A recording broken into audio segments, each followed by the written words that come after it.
Nous sommes à Bastia pour le match qui les oppose au FC Nantes ce soir.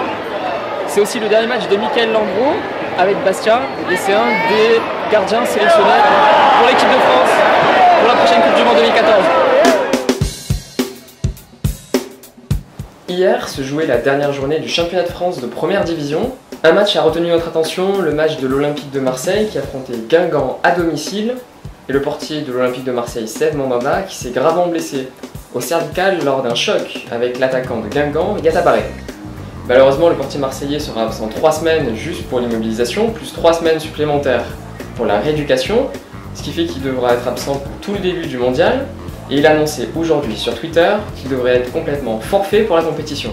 Ceci remet en cause complètement le schéma des gardiens de but en équipe de France, parce que la France était appuyée depuis environ 4 ou 5 ans sur un schéma prédéfini et très stable, avec Hugo Lloris, Steve Mandanda et un troisième gardien qui était toujours un petit peu flottant.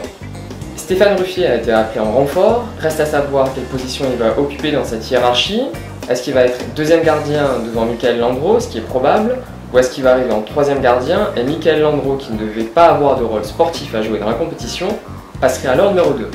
Je pense que Michael Landreau, alors que nous étions à son dernier match contre Nantes hier soir, ne s'attendait pas à avoir un rôle à jouer aussi important dans la compétition.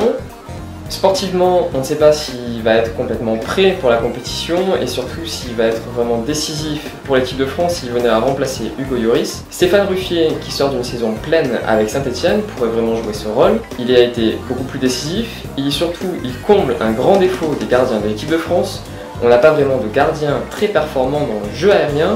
Stéphane Ruffier est à la fois un gardien spectaculaire mais qui a réussi à rendre son jeu plus efficace, notamment dans les airs. Fort heureusement, nous avons la chance d'avoir une formation des gardiens de but de qualité, reconnue dans le monde entier. C'est pourquoi on n'a pas de crainte à avoir de ce côté-là.